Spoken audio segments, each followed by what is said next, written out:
update it, right? Why not? Yeah. Just blow another $3,000 while you're at it for a Hey, listen, computer. it's just $3,000, man. Only There's $8,000 $3,000. Apple products, so we're doing you a favor. Give us your old device. God, We'll take care of it for you, and here's a new one. Gotta love Apple. Man, you it's great to really be here with you do. today. I'm psyched to be here with you. Ah, Been I looking mean, forward to this. it's kind of crazy because I've been doing podcasting for about 2 years, and I never would expect to think I would have somebody like you on my podcast. Like, Why do you I'm say not, that? because like you're the type of person that I can't even imagine anybody having time to get an interview with. Like you're just all over the place. Like you're doing this project and then you're doing that project and you're working with this and you're collaborating with that and you're over there and you're like, I've never seen a podcaster like you before. You're everywhere. You're like the Superman of podcasters. I've never had anyone say that. I'll take it. But I mean, honestly, I've been listening to your show for a while now, so it's Oh, kind are of you cool. serious? Yeah, it's kind of cool. Well, ever since I don't know when we first met at this point. I'm not great at the time, but it all gets a little blurry. But whenever that was, I loaded up a few episodes, and like even today, I listened to an episode that you did with Jody Krangle. And Mm-hmm. first off, her voice is incredible, but like I just thoroughly Fantastic. enjoyed the conversation, like because you both are in different ways, but like creatives and stuff like that. And it was just like really cool. So anyway, it's cool to be here. I try not to make myself seem like inaccessible, but I guess I get it sometimes. But No, well, creative mind comes creative responsibility. For every single person, it's going to be different. I think it's important to keep yourself busy. And if you're creating something that's successful for you and you're benefiting tremendously from it and you're having fun and you're collaborative and having a great experience with it, keep busy. If it need right, to be yeah, busier, be busier. well said. So I think one of the things that I've had to come to realization, especially as a podcaster up until this point, is your expectations are so low. Like my expectations now are so low because when I first started coming in there, I had crazy ambitions. I had like insane to the point now, I just like having fun. I just like talking with people and hearing new conversations. Whenever I have a guest that asks me, like, what are we talking about? I don't know. My favorite, I've heard a few times. I just heard a guest the other day. He's like, "Are we recording?" And you're like, "Yeah, we've been recording." He's like, "Oh," I was like, I just laughed because I've heard enough of your show. People are like, "Wait, what are we doing here?" I think that's what I actually like about your show. For me, I'm a creative as well. It's different. Like I'm a software podcasting guy. I don't really know, but it's We're going to go freeing to through that hear. in a little bit. Yeah, I figured, but it's freeing to like listen to something where I feel like, okay, this is like it just allows me to kind of like listen and not be like, okay, do I need a notepad? Do I need to go watch this? Like, what do I need to be doing? Right? I can just listen and enjoy and like kind of let my mind go with it. And I think that that's kind of the beauty of what you've created. But I love that you said you're just having fun with it, man. Like, because Jordan Harbinger is a really big podcaster. I don't know. I mean, one of the biggest shows, and he says the key to like making it work is just having a good time and letting the results be what they are. And obviously there's some work thing going to it, but in general, I love the fact that here you are years in, still consistently making content that you enjoy. And I think it just gets better and better. I don't mean to preach here, but man, I really respect that. Well, it's all about attitude because, I'm not going to lie. I was very heavily inspired by Joe Rogan. But what I took was from you was when I started looking at PodMatch and when we started rebranding about a year ago, is really finding a middle ground, is realizing that, yes, a podcast needs to be unique. Yes, it's important to have an audience, but at the same time, why are you doing this? What is your goal? Like, what is your attribution? Like, what is your attitude? Like, what is your 6-month plan? What is your 1-month plan? Like, what is your plan for next week? These are all things that come into it. Yes, podcasting is fun, but there's still that aspect of like, it's still a project. You know what I mean? So there is that attitude and aspect to it as well. But I don't know. That's just how I feel personally. I agree with that. We were looking at some of the data, me and some of the team, like of podcasting, like failure rates and stuff like that. And right now, as we're recording this, to make it to the 1 year mark of your show, you have an 11% chance. So 89% of people stop. And typically, like, it's just way too much work. And they got into it realizing how much work it was going to be, but they forgot the key element of, is it fun? Do you enjoy it? And if you look at like national, I'll just go with the United States, look at national averages of like a success or failure of an entrepreneur in their first year. You're 4 times more likely to make as an entrepreneur. So when people are like, well, I'm doing it to make money and to get famous, I'm like, you'd be better off like starting a business and trying it that route than starting a podcast, just given the failure rate. But yeah, I think the key ingredient people miss is you actually have to enjoy the medium that you're going to work in. If you don't, I mean, what is the point of any of this if you don't enjoy it, right? I know. And it's strange because now more than ever, I feel podcasts are so important. Specifically when it comes to journalism. I mean, to be honest, like the only place really to get real news that's not bullshit anymore is podcast. I agree. And I think the other thing that I've run into besides the whole no bullshit is getting guests. For Christ's sakes, I mean, before I like started using PodMatch, it hurts thinking about. So the way I used to get guests was like through Matchmaker FM Yeah, familiar. and Facebook and Instagram. I had no shows, delays, calls over calls, emails back and forth. Dude, like it would sometimes take me like 2 months, 3 months, sometimes even 4 months just to get one guy on. Hmm. And that is also something that like I've had to take into account. Oh my God, I've had a lot more guests than I've ever had. I'm like, oh right, because I've been using PodMatch. I mean, I love hearing that. That you just totally made my day with that. I'm But going to it's pull this clip true. out of this podcast. I'm going to frame that somehow. Hey, for anyone listening who doesn't know what PodMatch is, I'll just quickly explain. It's a Oh yeah. service that connects podcast guests and hosts together for interviews. For lack of a better term, I think you've even said this before, Dave. Like it's like a dating app, but again, it doesn't connect you for dates. It connects you for podcast interviews. So it's just trying to simplify the podcast process of interviewing on both sides of the mic as easily as possible. Well, it also helps podcasts that are, for example, artists such as myself. Like you get frustrated. You're like, why am I not seeing any results? And why is nobody reaching out to me? I think you kind of figured that out within the past 2 or 3 years.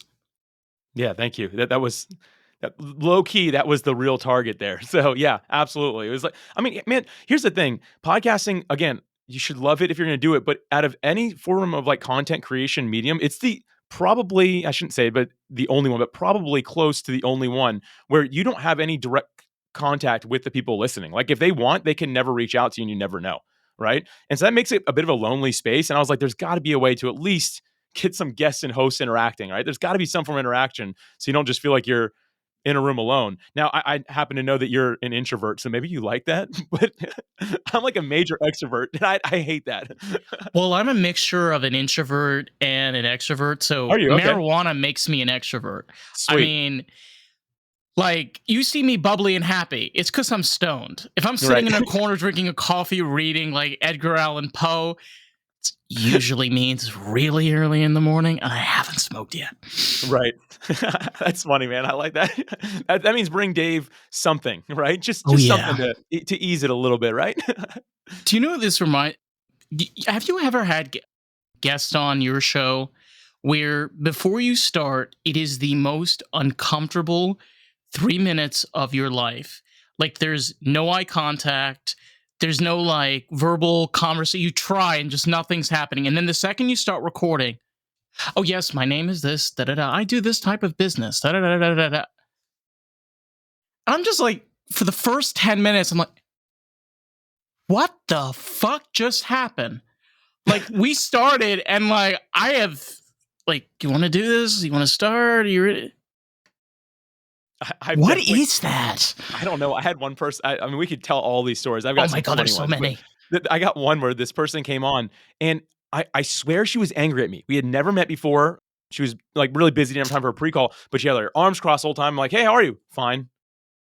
I'm like, oh, okay. You feel like you're ready to go? Any questions? No. Okay. And I was like, hey, so and so, I'll leave her nameless. Hey, so and so, welcome to the show. And she's like, Alex, it's so great to be here. I'm like, what the? I was like, what just happened? It was like you have some sort of multiple personality Oh my thing going on god. here. It was terrifying. I'll be real. And yet, that's the only type of thing that really freaks me out is when you get in that green room before you hit record with a guest, and you're like, what is Mm-hmm. about to happen? Or another thing, I respect this about you. You just start recording and go for it, and I love that. But I've met hosts as well that are like, woo, so excited. We're going to be recording together today. It's going to be so much fun, man. I can't wait. You ready to get going? I'm like, yeah. And they hit record. They're like, hey, everyone, welcome back to the show. Alex Sanfilippo is joining us here today. I'm like, what happened to the fun guy? Like, where'd the fun guy go? God, yeah, like you literally sit there in the awkward twilight moment of by the way, that was the one thing that I loved about the Joe Rogan podcast, and that's kind of the thing that I've tried to keep with is there's no intro, bro. I respect that so much. It's just better that way. Just get in. Here's the thing. You got to think about not just the first time listener to the show, but also the repeat listener. Like some podcasts have like a 4-minute intro. I'm like, listen, after the second time, I'm good. Like I don't want to hear that 4 minutes again. I just want to get straight to what I showed up for. I think that you do a really good job with that, but I don't know if everyone can actually pull that off. There's a bit of an art to it. And Yeah. you jump straight into keeping it interesting. I don't know I would suggest everyone try to do that. You do it in a great way where for me, instantly I find it captivating. I want to continue listening. So kudos to you, but I don't know if it's for everybody, but I like the approach you took. No, but there also is a way of doing intros that are really well made. Like, for example, one of them that I really like is a true crime podcast. Shout out to them, which is the Book of the Dead. I haven't heard that. And their intro is like really short and sweet. And then once they start the episode, they start giving you the case. So you start to understand the story piece by piece, which I really love. Because sometimes let's be honest, like there's a lot of great true crime podcasts, but for the first 15 minutes, it's just all up and like getting you revved up. Like, just tell me what's going on. And the knife was stuck in the corner. And they came and they just tell me, like, what the hell, bro? It's crazy. So that's what I love about the Book of the Dead. That's a great example of a podcast that I can give of where, like, in 30 to 40 minutes, you get a sad story, but a true crime case that should have been explored more in detail, and A to Z, plain and simple. Yeah. I'm going to talk about my podcast for a second because when I sure. redid my podcast is, here I am pitching stuff.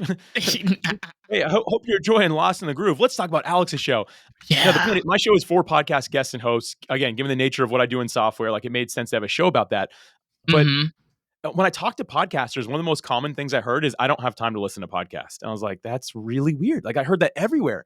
So I just made my show pretty short. The average episode is probably 15 minutes and we throw a couple longer episodes in there. But my intro is 14 and a half seconds long. And we did it on purpose because most of the skip buttons are 15 seconds. And so everyone who listens, I'm like, hey, if you've listened before, just click that button one time and you get straight into the beginning of it. So it's 14 seconds long. And I think that's worked really well. Again, if you're not going to listen to podcasts, I don't want to scare you off by doing a 2-minute intro. If you're already like, I don't listen to podcasts because I'm a podcaster, right? So, which I did find interesting, by the way, that podcasters don't listen to podcasts. A lot of them. I found that very strange. Well, I don't listen to many podcasts. All right, I'm going to admit it. For the past 4.5 years, I have only listened to the Joe Rogan podcast. That counts as like 10. So you're okay. You're all right. But yeah, that's pretty much what I listen to right now. I'm taking a little break because he interviewed Dwayne Rock Johnson, so I need a breather. Can't get into it. Can't get into it. No, honey. Like I've had Native Americans on this podcast, let alone like people from indigenous cultures. Like, no, I'm not. I can't. I just feel like it's just too disrespectful. But what I find really interesting is conflict of interest. Because when you start describing a podcast, it's like, oh, so what do you do? Like, oh, we're a comedy show. But you're not a comedy show. Well, we cover like software, but like what type of software? And that is something that I sure is a struggle for me, probably a struggle for others. It's just figuring out where you fit in the category of many categories. Like you've answered the question of do podcasters really don't listen to other podcasters? Okay, so let's make the episode shorter. But what do you do in that situation? Yeah, it's yeah, I decided to test it to see if it would work because I personally I like a lot like not All about the artist. That is the whole purpose of this podcast, period. And you have a really valuable tool. You can share this with artists, people that are creative, someone that can enjoy this podcast and really enjoy the experience of Lost in the Groove. So, with that, let's jump back to today's episode, shall we? I don't necessarily want to listen to like a 5-hour podcast. I know there's some shows that actually like aim for that, which is kind of nuts. But so I'm not like necessarily into that, but like if I'm gonna take an let's just say an hour break to go run errands or work out or something like that, like I like a podcast that lasts that long because that's what I have. And so like I used to like my podcast to be more like a bit longer, but I decided to try this and really I get great feedback now. And so even though like maybe it's not I don't know. I shouldn't say not exactly what I really do enjoy it. I've grown to really like what I have, and I think it's super fun. It's just not what I. Mm-hmm. If you would have told me 2 years ago, hey, I think you're gonna end up doing like a really short form podcast, I've been like, nah, that doesn't sound like me. But I've grown to like it, and again, the audience I'm serving, they like it. But that I think that's the beauty of podcasting. There really is no right or wrong way to do it, and there's exceptions to every rule. I mean, let's face it. We're talking about Joe Rogan on paper, Joe Rogan does not follow what a single podcasting coach would say. And I'm not a podcasting coach, but like any of the pros or the gurus out there would be like, don't do these 10 things. I'm like, well, Joe Rogan does all 10 of those, right? It's just proof that there's like exceptions to every rule. And there's no necessarily right or wrong way because the No, beauty of it yeah. is it's not for everybody, right? You're gonna reach an audience that only you can reach based on how you decide to do your show. Yeah, that's very true. And it's all about, self development and individuality. The thing that I feel is important is just being open and honest, understanding of what you want to put out and what you want to make. I mean, for example, you've kind of laid it out for yourself. You are very well scripted in software and technology. You found yourself this podcast and you developed it down to this platform based to your own individuality and your own specific tastes and needs. There is that understanding of even with industry and within technology, one rule can't apply to every single person. Agreed? Yes, agreed. Yeah. I Do you mean, want to for elaborate on that? yeah, I want to make sure you didn't have more. I was like, it was pretty deep stuff. Yeah, I noticed that almost immediately. Like when we launched PodMatch, like it wasn't I wouldn't say immediately, but pretty quick I realized this isn't for everybody. Some people legit like emailing, hating like the model, all the things about it. And at first, as an early stage founder, I mean, I started and launched it in 2020, so I'm years in now. But like especially the first couple years, I was like really insecure. And I was like, I'll be real. I was terrified to open my emails every morning. Like I'd feel uneasy because I'm like, what am I going to hear? And I had to come to terms with the fact is that there's no one size fits all, even in this type of thing. Like I'm very thankful to hear your kind words today, and you're one of the people that it works good for, right? And other people are just like, I don't like this, or this, and I think that you're stupid, right? Like, and people are very brave online when they're behind a keyboard. Expressive. Oh, yeah, Yes, very expressive. expressive. That's a much nicer way to say it. Anyway, but that really bothered me, and I had to finally come to terms with the fact, like, it took some coaching and counseling even to, like, realize, okay, I'm just not for everybody, and I just have to somehow learn to let that roll off my sleeves, and my natural personality, that doesn't just happen for me, like, I had to make a real conscious effort and get the right people in my corner to help me do that, but realizing that there's no one size fits all, even in software, there's options for everything, right? That that took some serious time, and for me, like, it's probably weird for people to hear, like, "Oh, a software guy with, like, a heart." I think all of us probably have a heart, right? And so that was, like, I mean, I was putting my all into it. So I still am. And so it was really tough to hear. And I'm learning more and more. And it still kind of hurts a little bit here and there. But like, I'm just learning to like, I'm just not for that person. That's okay. They'll find something else that helps and serves them. I always say, just respond in love. Like, be nice anyway, even if people are being rude to me. Yeah. I think it's one second. I think it's also I think it's also a message because I recently lost my corporate job and I currently, am working somewhere else.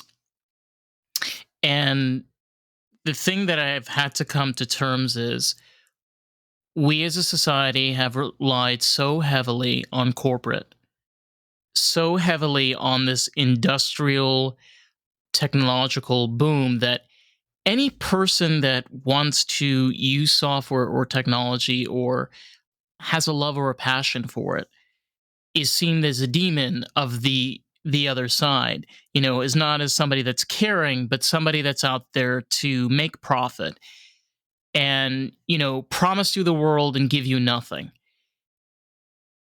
But like I said, and I feel personally, you don't strike me as somebody that would be like, corporate greed. Haha, I'm gonna screw all you people.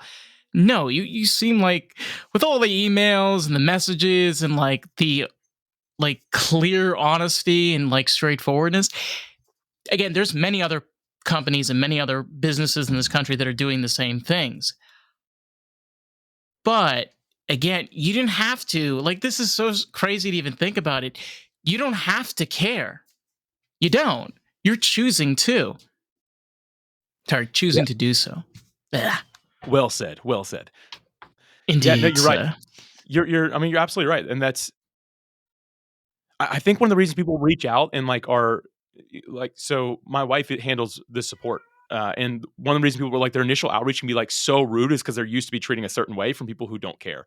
And so like when you're like a quote unquote like us purpose driven founders that actually like we're podcasters ourselves and we love podcasting and we want to be in the community and we just happen to have a software as well, right? And that's kind of like our hearts behind it. When people don't realize that, I think that especially that is what causes people to reach out in a really harsh way sometimes because it's just not the average. And I'll be real, like we've come up with plans to give profit back to the podcast hosts, and we do that. And it's not a whole lot yet, but I trust that it's going to continue to grow and expand because again, we care. I'm not like I want to drive a Lamborghini. I want to screw the industry people, and I don't want podcasters to bother me. I want to be too big and high and mighty to do that, right? And it's just not me. And so, like, yes, there are other not podcasters, other software companies that are doing what we're doing on steroids, probably like absolutely crushing it. I'm just following the lead of others that have done really well, if I can be real. But I want to build that type that's community driven, that has me as part of it, just as another member of the community, not the opposite of like, let's gate ourselves from our quote unquote users, right? And I think that we're going to more and more see a divide down the road. I personally hope the way that we're doing it, which is what I call like a human to human type business, I really hope to see more of that in the future.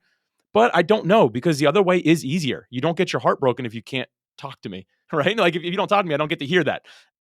So I don't know. I really don't know what the future of that looks like, but we're trying to like make a path that again is more like human to human business community driven. Yeah, and it's all about understanding that technology is not all bad. It's the way that you're going to use it. The thing is, we can. Yeah, I'm going to be honest. I do not want to be 65 and be reliant on a company for my retirement. To me, that sounds absolutely insane. That sounds nuts. How do you know that company's going to pay you? Maybe they're going to shut down. So I think more and more now, there is this opportunity of looking at other ways of bettering your future. Okay, maybe possible, fame, maybe. I don't know. But giving yourself security, love, passion, and a hobby. I've personally found that fulfillment in life never comes from work. I mean, some people can define themselves by it, and interestingly enough, especially I have no idea how old you are. I'm in my mid 30s at the time of recording, so 24. born 24. Yeah, we're born in different times. So I'm born in 88. But people that were born like let's just go 10 years before me, even they came from more of like an industrial age, if you will. And a lot of them define themselves by their work. And it's interesting because a lot of people, like for past generations, as soon as they retire, they start to like their health declines rapidly. It's because all purpose stopped, right? And I just think that there needs to be slightly a different standard, like you're saying, like our passions, hobbies, and stuff like that. And those things don't need to be your primary form of income. It's nice when it can be, but you still have to do those things. And my other issue that I've seen sometimes is people that are like, oh, well, I want my passion to be what I do full time. I'm like, well, your passion might not be a passion anymore when you have to build systems around it, staff around it, right? Like maybe you don't want to do that to what you're passionate about. Maybe that should stay your hobby so you can have fun doing it. But at the end of the day, what we're talking about here is like how, like our identity. And when you wrap it up too much in one thing, retiring at 65, working my butt off for this corporate job until that point, like that becomes who you are. And when you lose that, I've just seen it wreck people, not just from a health perspective, but also just like mentally feeling like I don't have a place, a purpose anymore. Practicing all these things is what I think, and it sounds like you think this as well, is that's what brings a fulfilled life, is when we're doing all these things at the same time, right? Not just saying, well, I'm just going to do this, I'll do fun stuff later. Like find a way to fit it in, even if you're doing a little bit less of each thing. Yeah. It's that wild thought I like to throw out there. What if John Lennon wasn't shot? What if John Lennon was alive today? Would he make a podcast? And if he did make a podcast, what would it be about? I just heard, you recently asked this on the podcast. I was listening to one of your episodes. Didn't you ask the same question? I think so, but I don't remember. I can't remember who that was, but somebody answered it really well. I'm not going to answer it that well. So let me just not think about that. I don't know the answer. I mean, maybe I think it'd be cool, but I don't know. It has like, nothing. It has nothing to do about the person. There's nothing to do about John Lennon. It's imagining. Again, this is the idea: is it imagining a situation where if you could change something, and you were able to have something now that would not be practical to have now, how would it benefit you in any way? And this could apply to many different things. Because like you're saying is passions, hobby, people, this glory for fame. But if you have your passion and you have also your income and you're able to balance those two things out, being able to understand that, I feel is a deeper level because a lot of the times we have very difficulty separating the two. I feel I have that problem separating from the two. oh, me too. I mean, we're so driven by our culture and society. You know who did? I don't know if you're an Eddie Vedder fan, Pearl Jam. But Oh, okay. he did some solo stuff. He had this great song called Society, and the whole song was about like how society's a crazy breed and hope you're not lonely without me. We all all have more than we need, so we need more space. And it's just like keeps on talking about this. But the truth is, I think that our like really heavily social media has had a big impact on us because we see everything everyone's doing, but it's all the highlight reels. So we try to one up everyone's highlight reels. But I live in Jacksonville, Florida, and just south of me, there's a really nice neighborhood that I'm pretty sure no one who lives in it can afford it. They just all try to keep up with each other.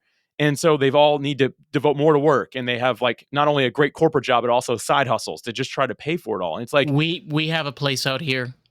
It's called it's like Plantation. that's a great name for it. It's in Broward County. Oh man. So Yeah. anyway, the whole point is that I think that if we just take a step back and stop comparing ourselves to other people and just really think about what we enjoy in life, you realize you need a lot less than you have. And like, I'm not saying go be a minimalist, but like, you don't need all the things. And like, so if you're like, man, I just need to work so I can make more money. It's like, well, why do you need to make more money? Like when will we develop the discipline to know when enough is enough so that we can have the proper balance? And I'm with you. That is very difficult to do because again, we're like, oh man, it'd be so cool just to have that car, or it'd be so nice to have that bigger house, right? Like, or more nicer things. And I but the did that reality with is the like, car, but I did that a little stupid but a little smart. I oh, traded what'd my you do? I had a RAV4 and I traded it in for a 2011 Ford Mustang convertible. Okay. All right. Yeah, so cost me $6,000 more, but I get 310 horsepower, V6, naturally aspirated. Can't listen. Crowns. I love cars, and if there's a temptation, we're talking about like this is a struggle for both of us. I like look at cars, they like drive by, and I'm like, oh man, I gotta get that. Like, why do I not have that? You know, like, I've wanted a Mustang since I was a kid. well then, congrats, that's amazing. Yeah. It's So pretty cool. it was definitely worth the trade, but there are problems that like you start to realize about the car. You know, like again, like the practicalities kick in is like, oh, it's rear wheel drive. Not really great on slippery roads. Right. Although I love like my dream is to end up like I currently have a front wheel drive car. I like rear wheel drive cars better.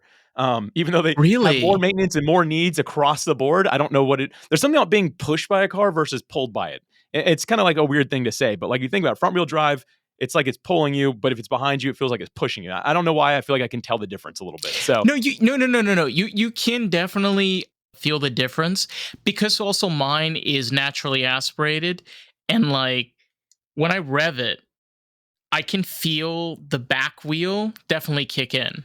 that's So so yeah, sweet. yeah. So I definitely understand what you're talking about. Damn, the truth is, it's just God. Sometimes having pleasure and having like a sense of balance, like it actually is a practical car, Hmm. you Ish. know, Yeah. and practical-ish. Yeah. Yeah. But it's something that I'm able to enjoy instead of a car that is a RAV4. No offense, everybody has one. Literally every single person has one. But if you don't care about cars, it's very reliable, good on gas. There's no problem with that. Like, no, I have no No, shade no, for no. that Of vehicle. course not. But if you're a car person, that's just not going to work. Like, you're never going to scratch that itch. You have a hole in your heart that's the size of a Mustang. You're going to have to get a Mustang, right? That's a So terrible example. what is your dream car? I gotta hear this. Okay, right now, at time of recording this, I just recently spotted the new Lotus Emera, and Ooh. I like 6-speed manual vehicles. It's 6-speed, Okay.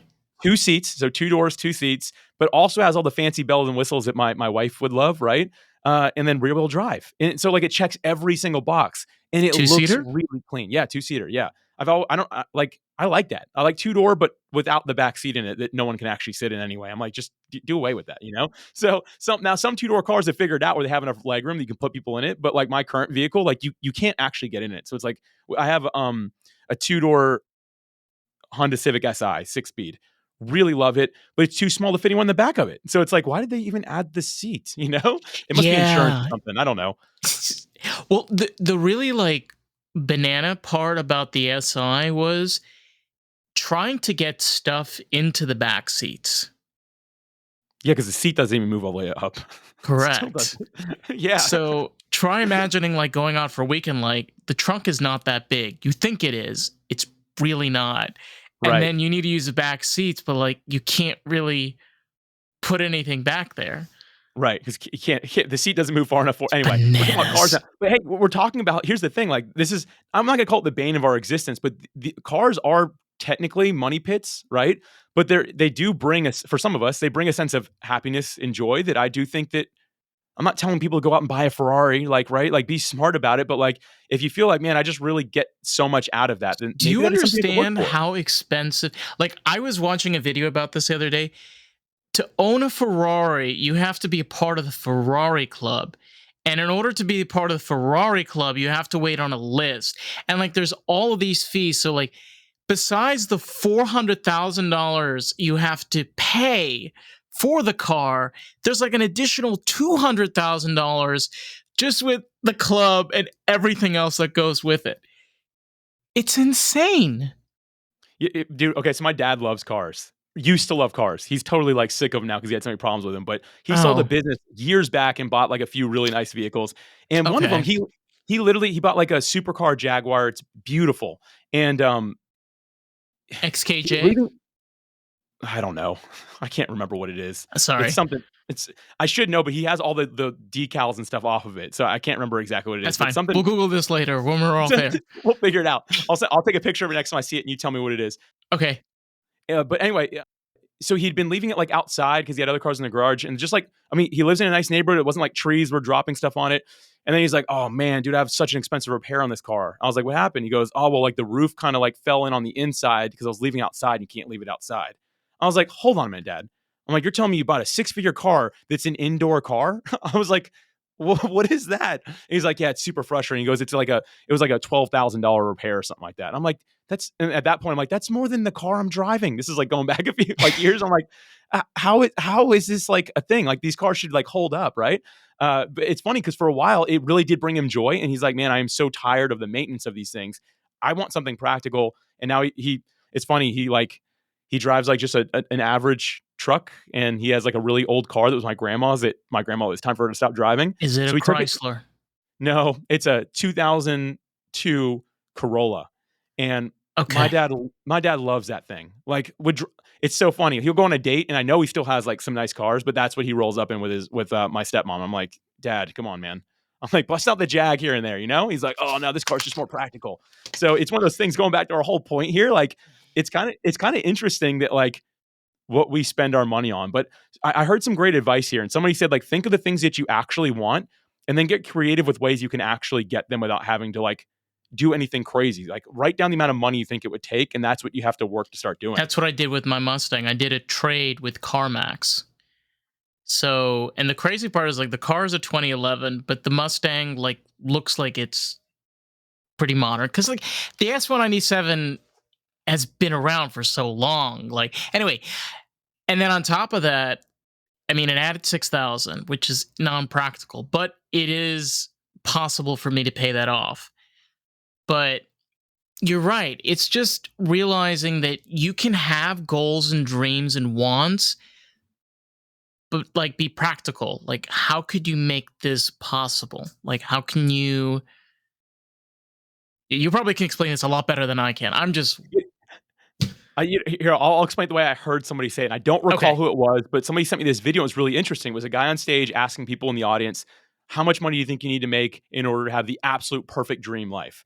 And like the first person was like what the video was explaining. And the guy on stage asked, and he's like, I think I need to make $100 million a year. And he's like, how did you get to that number? First off, $100 million a year. I'm like, that sounds insane. But anyway, the guy's like, well, I'd really like to own a yacht and a plane. And he had like all these things. And the guy's like, cool, you're doing this right. Wildest dreams, right? And he's like, and I want to be able to like have a vacation home in this country because my family loves to go there. So I need like a really expensive home there too. And the guy literally bust out a whiteboard and goes, okay, you need to buy an airplane. How much does that cost? People like Google it. It's like $5 million for like the plane. He goes, did you know you can lease these planes? You can find other people to lease it with you. And he goes, you'll spend about 15 grand a year.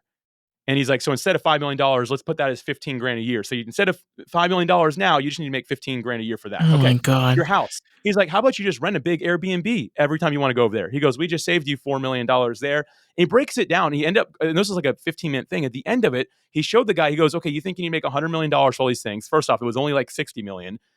But beyond that, you actually only need to make about 285,000 or something like that to actually make this a reality. He's like, that seems a little bit more realistic, right? Now, how do we get you $185,000? And the rest, I don't remember, but I was like, man, they just broke that down in a way that's like, you don't need everything you think you need. And even if you do, there's an alternative way of getting it where you don't need to like be insane with like how much you have to make and stuff. I know. It's we live as material. We live in a very material world, and it's become more of an custom where there's new things every single year. There's new motherfuckers coming up with new ways to screw us with this new shtick and this new spiel. So you think to yourself, like I think to myself, I'm tired. I literally am tired of giving a shit.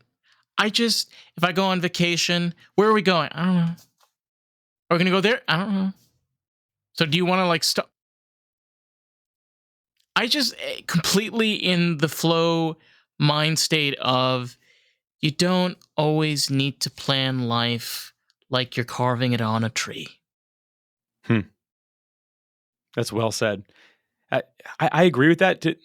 We've lost, I don't know how to say it. And I don't mean to just like dog society. There's some great things happening in the world. Oh yeah, for sure. But we're just, yeah, we're just I just want to make sure. dudes in the dude room. With other people listening, Yeah, for sure. You're like, oh shoot, I forgot someone hears this, right? Oh right, shit. But I do think that we just have this. We're all becoming a little bit robotic. I remember like you were younger than I. What year were you born? Sorry, what year? 99. Okay, so you're born the year The Matrix came out. All right, so I was 11 Tarzan. when. Okay, good point. That's probably one that you remember more. That makes sense. Yeah. So I remember when I saw The Matrix, mind blown. First off, as a kid, but I was like, wow, how crazy of that idea. Who could have come up with something so insane? And now I watch it, I'm like, some of this feels a little too close to home. I'm like, do I have any plugs in my neck? Like what's going on here? The reason I say this is because I just think that we've kind of. That was a glitch in my brain going off. I saw the glitch. I'm just letting everyone know. Keep an eye on Dave, everybody. He might be lost in the groove. Just letting you know. So But my point is just I think that so many of us we Hey, it's Dave, and I quickly just wanted to jump in and say if you've been enjoying the podcast and enjoying this episode, if you can leave us a review on Apple Podcasts, that'll be so greatly appreciated. Because here's the thing, someone might read that review and make the choice if they want to listen to the podcast. You get to help grow this podcast with us. How fucking cool is that? Let's jump back to today's episode. and we don't mean to, we just kind of fall into the trends of what is set in front of us, and we almost don't even know a way. It's like cattle heading into a slaughter, right? Like, and I don't mean to be morbid by saying it that way, but it is really weird to watch. And I just think that some of us need to like literally wake up and take a step back and be like, what is it that I actually want? Like, and sometimes it's like, I don't want to go where everyone else is going. I don't want to have like some elaborate plan. Let's just go and do whatever seems fun to us in this moment instead of like, oh, we got to do this because everyone else is doing it right now. I I myself have had to make very difficult choices. And the thing that I've realized over and over again, it's only been difficult to a certain degree because I made it difficult. When I lost my host, Mike, we were literally like right now, he sent me a long message and he quit. And I could have given up and said, screw this, fuck this, I'm done. But I didn't. I found a few people, figured out a few things, mumbled a few times. They're all gone except one. 1 year later, got segment and one show. It's it's realizing that the difficulty is in your head. It's in your head. What do you do about that? Like, first off, that realization is like kind of a paradigm shift because I think some of us we want to put everything on external factors, but the reality is it's our own internal factor. Like, what do you do with that understanding? I don't mean to turn this on you, but I am really curious, Dave. Like, what do you do with that? What do you mean? Like having that realization that again, I feel that most people don't have. Like that's not common wisdom, right? Of understanding that it's all in your head. Like, what do you now do? Like, what's your next action step when you realize, okay, this is actually a me thing, not what's happening to me? Well, I try to keep, like, for example, with Carissa, being that she is my best friend and also we are co-host, You're at having the American Groove segment, is that right? Is that what it is? yeah, Cool. Yeah, yeah. yeah. Yeah, she's cool. I don't Oh, know her, she's but awesome. she seems cool. Sorry, you continue. I didn't mean to cut you off, but She's from I Iowa. I mean, like when she told me she was from Iowa, I was like, "Girl, you got to talk more. What the hell is Iowa?" That's the first thing I asked her. Sorry, I didn't mean to cut you off. I've heard her and I'm like, she seems really cool. I've never met her, but she seems cool. No, she really is, and it's just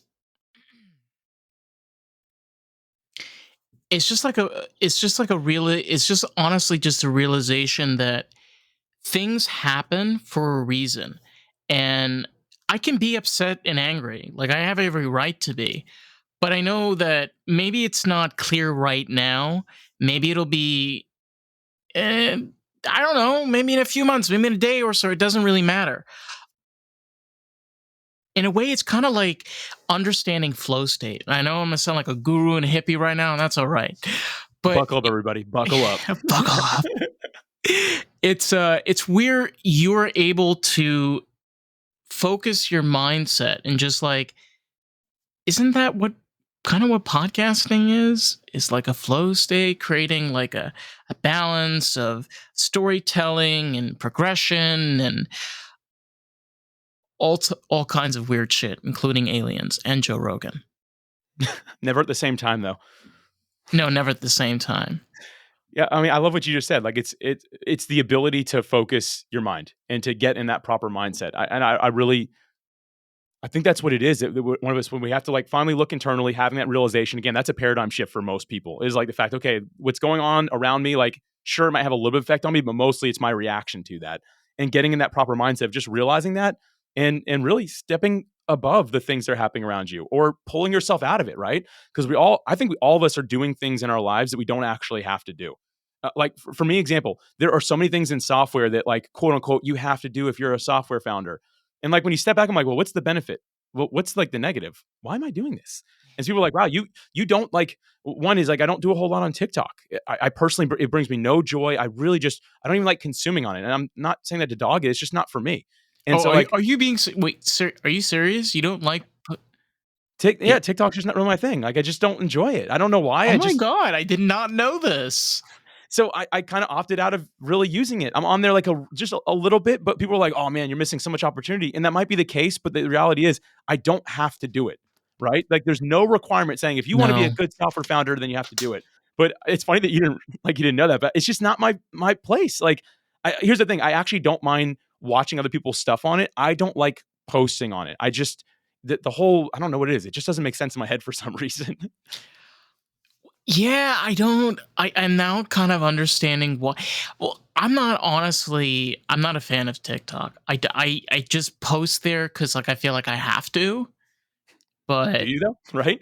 You don't have to. I'm not telling you to stop. I'm just saying like we don't have to do this stuff.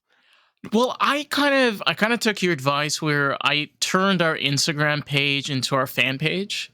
So I pretty much just use that when I want to post updates and like that's it. And then there like clips go out on other platforms, but Cool. I like that. it's just it takes so much of my energy and just like the thought of posting is just I don't want to do it. I don't want to do it. It's in my head repeatedly like every second. Oh my god. It's annoying. I'm going to be honest with you. It's a pain in the ass and it's like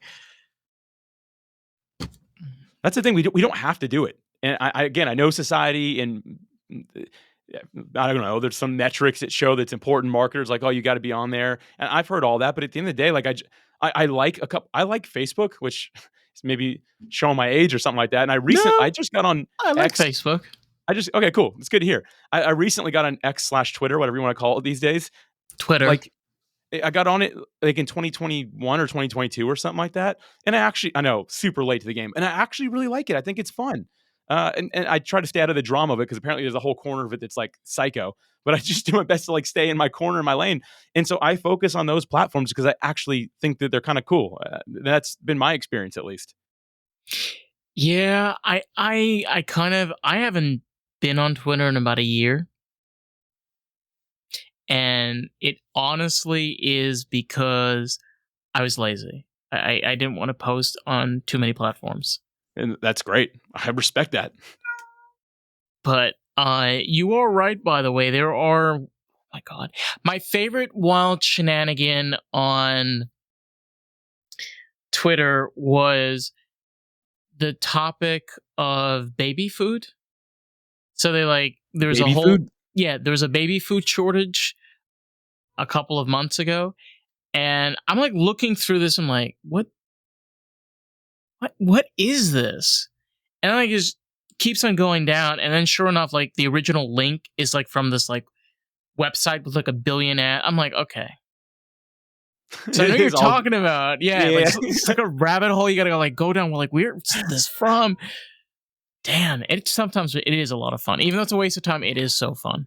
Yeah, that's my problem. That's why I try to avoid YouTube. Like we use it for business, but I'm like watching like a series. Oh, I need to learn this. I'm going to go ahead and watch this. I'll watch one of Into the Groove videos, Um, and next thing you know, I'm watching. I don't know, an alligator wrestle like an owl or something like that. And it's that's like, what they do out in Jacksonville. yeah, Damn, apparently. boy. But I'm like watching. I'm like, how did I get here? Like, hold on. Like I step back into myself. I'm like, how did I get here? Why am I watching this? Like what is happening here?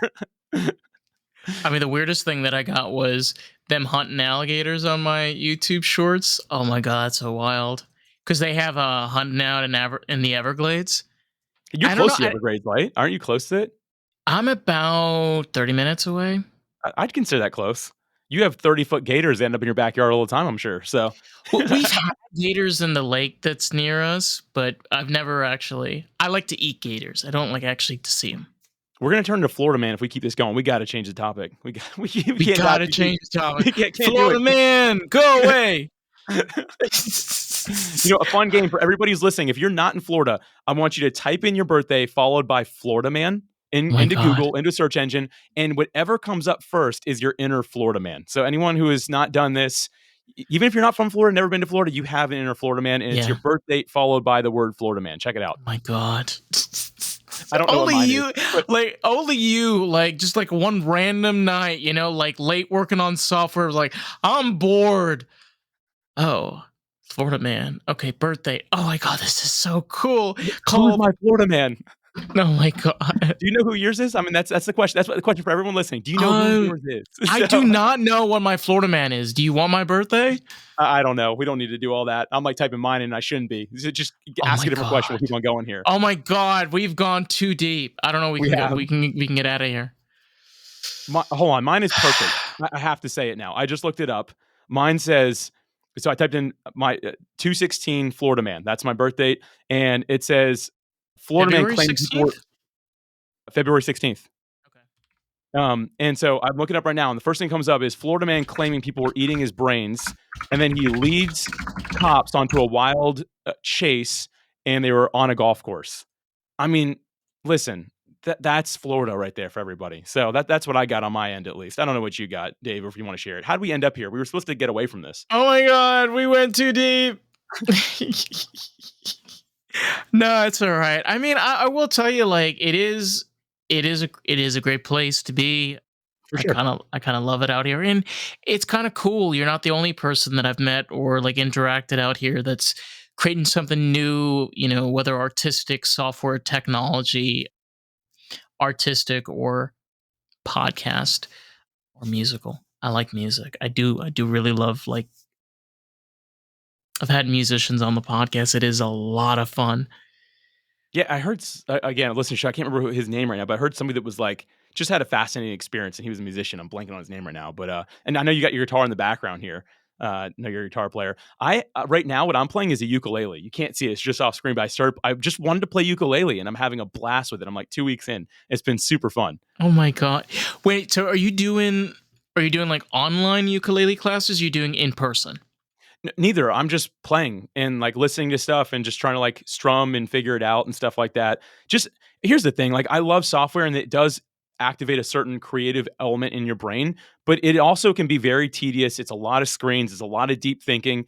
And so sometimes I just need a creative outlet, and sometimes it's listening to your podcast, sometimes it's sitting out on my porch strumming a ukulele, right? Just to kind of get my mind flowing in a different state than it does when I'm in front of a computer being like, okay, how do I make this better for people? Right? Sometimes that's a really big question. And I'm just like, you know what? I'm going to strum this thing until something sounds good. It's a great way of keeping everybody out of the house.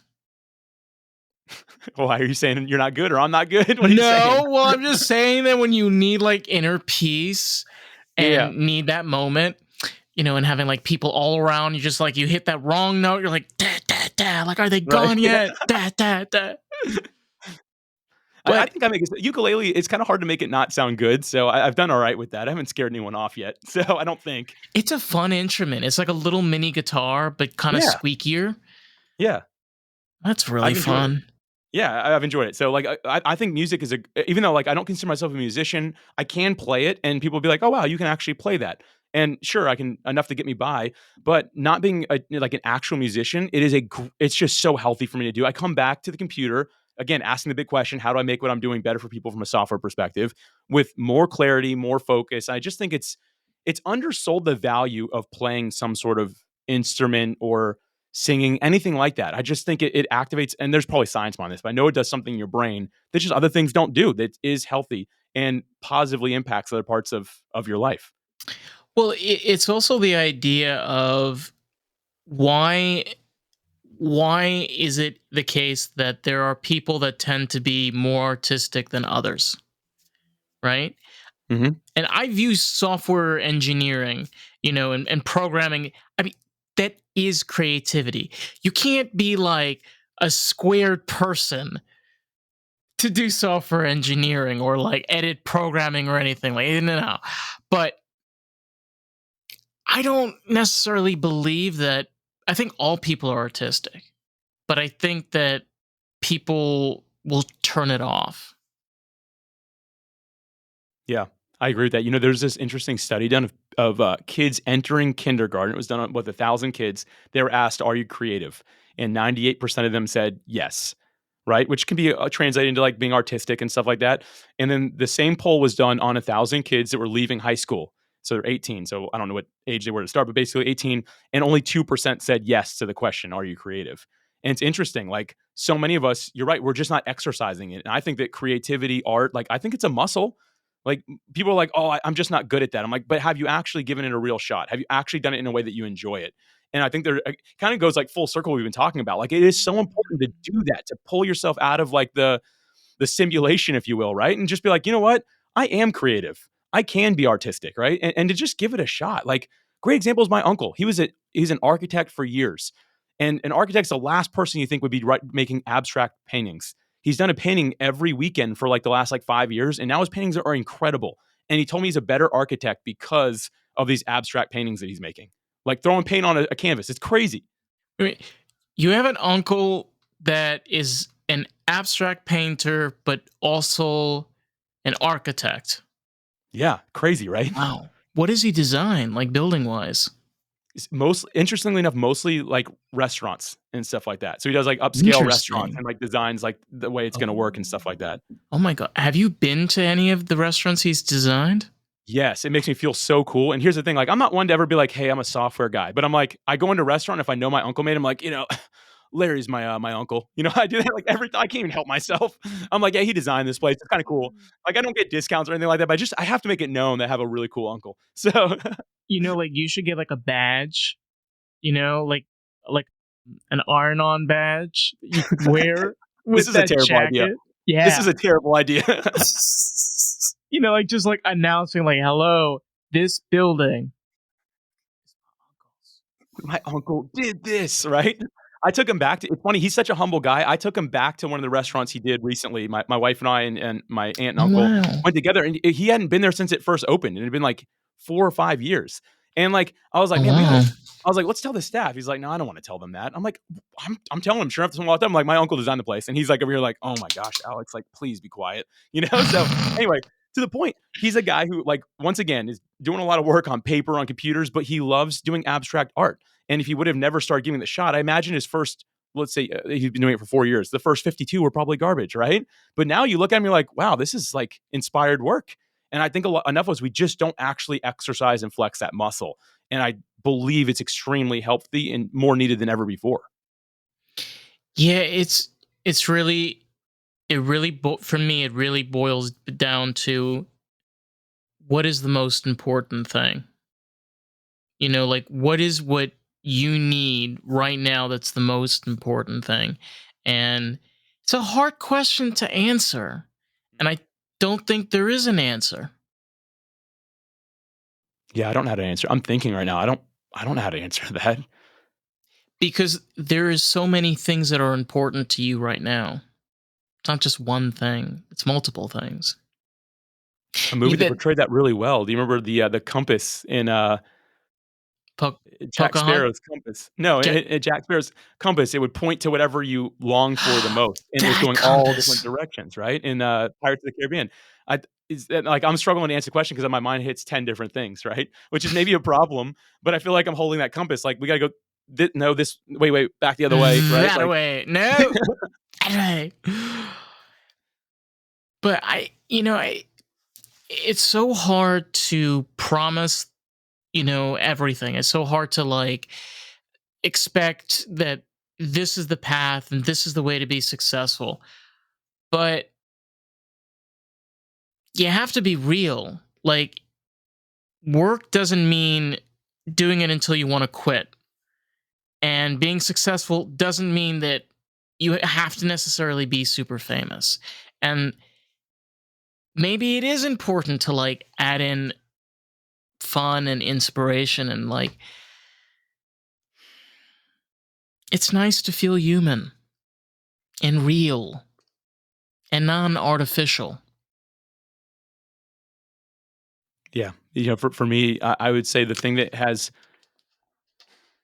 I'm not like here's the funny thing, like, I might have, like, a little bit of quote, unquote, "celebrity" in the podcasting space, but it's a very small niche and stuff like that. So you're like, "Oh, you're famous." I'm like, among, like, 10 people, Like, but here's the thing, none of that has and I'm downplaying it a little bit, I know, but, like, my point is that none of that has done very much for me. What's done a lot for me is true relationships in my life, true friendships. And I think that if you look at people that are really famous, like, and I don't mean to get morbid, but like the suicide rates aren't much different than people that are really struggling. The depression rates might even be higher. And the reality of it is, thinking we need to get rich and famous, the grass is always green on the other side. All the data still shows you those people struggle just like the rest of us. And the only thing I've really found that's like has been helpful, first off, like I happen to be, I believe in Jesus from the Bible. So like that's helped me a ton. And then the relationships I have around me in my life, the people that I'm actually doing life with, and how to build what I call meaningful experiences with those people. And to me, a meaningful experience is something that just you remember, something you don't forget. And like one of the things I love is podcast interviews. I'm not a guy who's done tens of thousands of interviews. This to me is a meaningful experience. Like I'm not going to forget this. If I run into you somewhere down the road, I'm like, no way, we did a podcast together one time, right? Like I Oh, have that you, baseline, which I you think is cool. if you come down to Fort Lauderdale, honey, we gotta schedule something. Like, well, I work in I work in a brewery down in Oakland Park, so we'll talk off air. But We are going to talk off air. yeah, This sounds like we got to plan brewing. Get what I said there? You oh, get that? ooh, damn. But I can I ask you something? Please. I think the most important, sorry, not the most important. I think like the whole thing that we've been talking about from start until finish is not necessarily being a successful podcaster, not necessarily wanting to be a podcaster, but like, what is it like? You see, you can say famous or whatever, but the thing about famous people are they're still people. And being people means that they have the same problems like everybody else does. And the same thing like with podcasting, you're gonna have the same problem like every other person out there that is working on a project or a passion. Yeah, I've seen that to be true so many times. People first off, like assume that hey, I'm instantly going to grow as a celebrity, as from a monetization standpoint. That's not the reality of it. And I go back to what we said earlier, which is just like do if you enjoy it, if it's fun, if it can be a hobby, right? If it brings you joy, if it serves people, great. Like those are all the things. But yeah, like again, grass is always greener. But I think that this is an outlet for us. And it's a beautiful outlet because people also get to hear it. And for them, it sparks creativity, it sparks joy, whatever it might be, right? It's causing some sort of transformation in their lives. And I really find that to be the beauty of podcasting. But you're going to have struggles just like anything else. And it's just a matter of like, I tell people all the time to quit, which sounds terrible, but I'm like, if you I really don't hate blame this as you. much as you're telling, I don't if you blame hate you. this as much as you tell me you do, or like it's causing that much stress and anxiety, like just go find something else, right? Like go find something else because it's not serving you. And so I don't tell, I'm not the guy who's like everyone needs a podcast. Like if it's good for you, you enjoy it, then please do it. But like, it's not for everybody. And you're going to have struggles doing this. Even if you make it as a podcaster, we still have to produce an episode, right? You have a team, you're still going to be involved somehow. You're going to be at least recording, right? There's always going to be Yeah. something involved. So if you're saying, I'll enjoy this more when, I think if you have to say that, then maybe you shouldn't wait for quote unquote when, and you should find a different lane to be in. Again, it's like coming to realization and being real with yourself. You expect can't expect the universe to turn and step. You said that you consider yourself a religious person. I'm not myself a religious person. However, I believe in the universe. And I believe that in a way that if you want to call it God, you know, there is this connection that things happen for a reason. And the clarity and understanding comes with patience. Patience. You just lost listeners by using that word. Hey, It's a four-letter word. You had to put explicit on this show now. Good for you. I know I gotta put a lot of Patient. the. I just did a recording earlier today on somebody's podcast, and it's going to be his like New Year's resolution Oh, podcast episode. nice. And those are always fun. I like goals. I think it's fun to do all that stuff. Yeah. And I really, he's like, what's like the ultimate key? I said one word, consistency. And I said, because results take time. Like it takes time. It takes patience. You can't try it for a week. And if it doesn't work, quit, right? No, try it for a year and see what happens. And if you feel like you're starting to get something, try it for another year and keep on going. So like patience is a lost art, unfortunately. But I mean, being consistent, being patient has always paid off for me personally. Like, well, I should say almost always. For the most part, it has, right? Right. Well, because you don't know if there's guaranteed success. All you know is that you're doing this and you want to do it. If you're expecting success, like you said, there's a lot of other industries, like the entertainment industry, the podcasting industry. These are not industries you want to go into if you don't want to lose and lose over and over and over again. I shouldn't smile and laugh, but No, I've seen it. You're right. it's so true. But like I said again, and I feel like one of the reasons why I've wanted to talk with you is you in many ways developed a platform like PodMatch and PodPros and your whole team and the whole system around it that really dedicated itself to simplicity. Like, I'm dyslexic and I have learning disabilities. I press a stupid button and the button does this. I put a message, press purple button. Like, dude, it's so, for me, it's so I just love so, hearing that. it's just so dumb and it's so dumb and stupid and fun at the same time, because when I'm lazy about it, I'm like, oh, why am I being lazy about it? This is easy. I'm going to be done in 2 minutes. Just made my day twice. I mean, you made my day twice. I'm good tomorrow too. I'm not even gonna show up for Thanksgiving tomorrow with my family. I'm done. So Damn, bro. I'm just kidding. I'm totally kidding. But thank you. I sure hope so. That's a yes. I am definitely kidding. That's a huge compliment, though. I am very appreciative to hear that. But I'm probably not the only person that have told you this before. I mean, that is something that a lot of people have complained about. We were talking about when we were first starting this recording.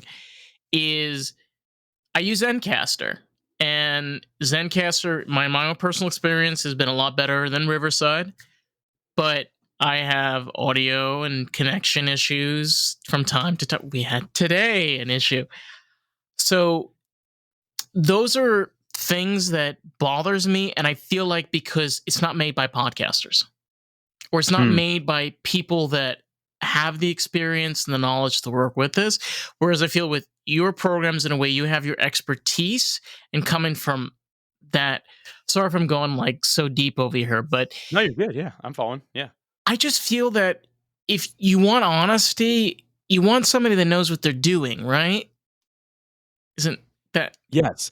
Here's an example. I had somebody who wanted to be my financial advisor, and I just went to dinner with them, and I was asking them just some personal questions. Like, we finished work and I was asking personal questions. They're like, oh man, my finances at home are like an absolute wreck. They're like, my full-time job is take care of other people. So like, I really don't focus on mine. And that was a huge red flag, because I was like, wait a minute, like, you're preaching this stuff, but you're not doing it. Like, why is that?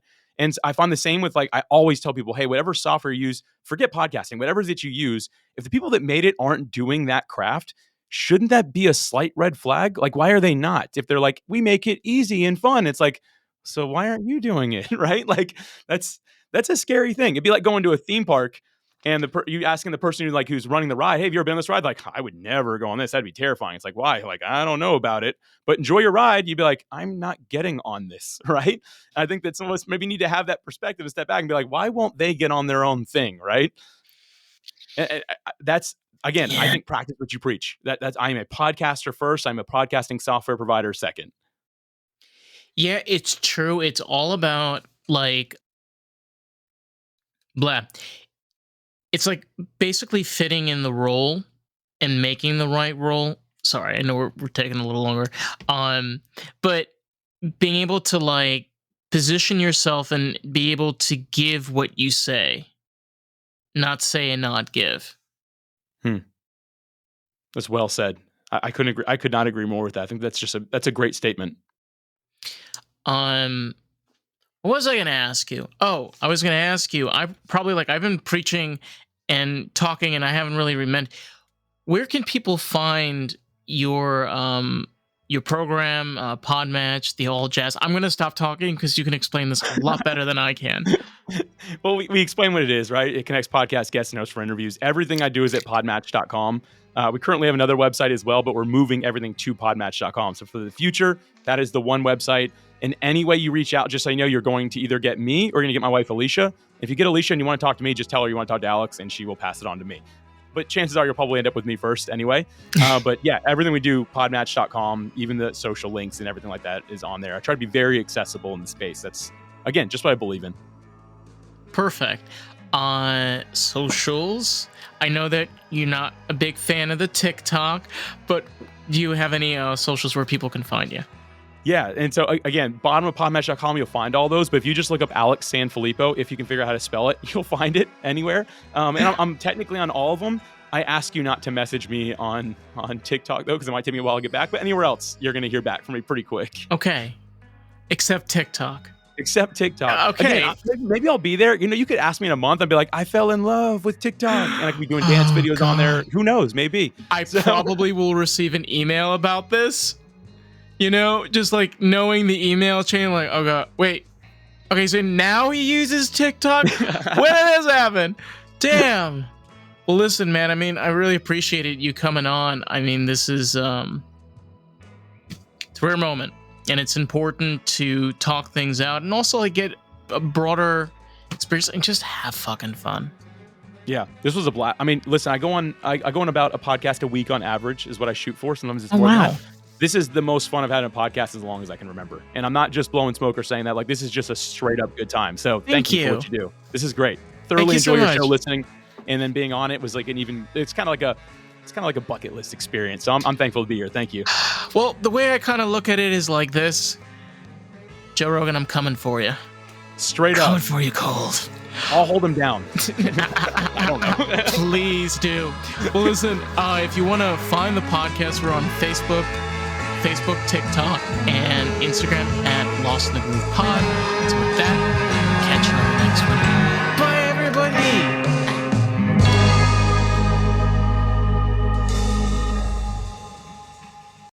We're all about the artist. That is the whole purpose of this podcast, period. And you have a really valuable tool. You can share this with artists, people that are creative, someone that can enjoy this podcast and really enjoy the experience of Lost in the Groove. So, with that, let's jump back to today's episode, shall we? Hey, it's Dave, and I quickly just wanted to jump in and say if you've been enjoying the podcast and enjoying this episode, if you can leave us a review on Apple Podcasts, that'll be so greatly appreciated. Because here's the thing, someone might read that review and make the choice if they want to listen to the podcast. You get to help grow this podcast with us.